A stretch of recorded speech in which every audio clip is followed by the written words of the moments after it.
For more on this story, we can bring in our international affairs editor, Armen Georgian. Good to see you, Armen. Democrats in the U.S. moving one step closer now to clinching the U.S. Senate. Yeah, that's right. So it's been confirmed that Raphael Warnock has won his election, a Democrat against Republican Kelly Loeffler, and it's clear that this puts Democrats tantalizingly close to controlling Senate. Of course, remember, they already control the House of Representatives.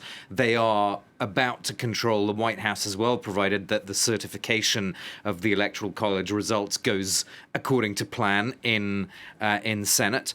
So essentially, Raphael Warnock there bringing the Democrats that crucial step closer towards being able to enact the Biden-Harris agenda for the next 4 years. Raphael Warnock, according to the trends that we've seen so far, doing particularly well in the more heavily African-American counties in Georgia, outperforming Joe Biden in those same counties as compared to the November presidential election. Early voting also seems to have been something that has driven this vote for Raphael Warnock. So very encouraging news there for Democrats. We'll have to see, of course, what happens with the other contest that pits Jon Ossoff against David Perdue. We'll see what happens. Now, as you mentioned, Congress will be holding a joint session to confirm the Electoral College vote won by Joe Biden. Now, in the past, this has been a routine procedure overseen by the Vice President. But Donald Trump is hoping to use Mike Pence as his Hail Mary to remain in office. Take a listen. And I hope Mike Pence comes through for us, I have to tell you. I hope that our great Vice President comes through for us. He's a great guy. Of course, if he doesn't come through, I won't like him quite as much. There you heard from the U.S. President Donald Trump. So, Armen, will Mike Pence be the Hail Mary that Donald Trump is looking for?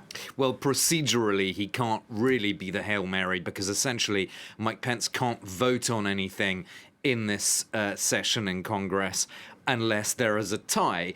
And as we know, that tie is very unlikely to happen because there are more Republican senators at this point who say, we will accept the results, we won't block certification. They're a much more large group than this small group of Republican senators. Led by Ted Cruz. Exactly, Ted Cruz. And why is someone like Ted Cruz doing this? Probably because he's likely has presidential ambitions in 4 years' time, and what he's doing is essentially signaling to the Trump base, remember that I did this, that I was the one who supported Trump until the very last possible moment. He probably wants that to be remembered in 4 years' time. And what's happened, I think it's very interesting. We've seen these kind of traditional Republicans like Ted Cruz who are not, who were certainly never Trumpists in their instincts.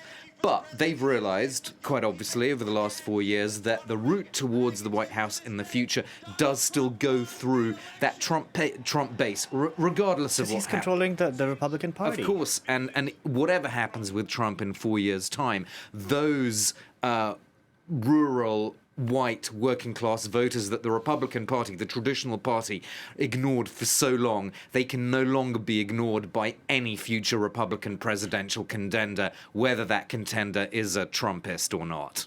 We'll see what happens. Clearly, it's going to be an interesting 24 hours. Armen, thank you very much for that, Armen Georgian there.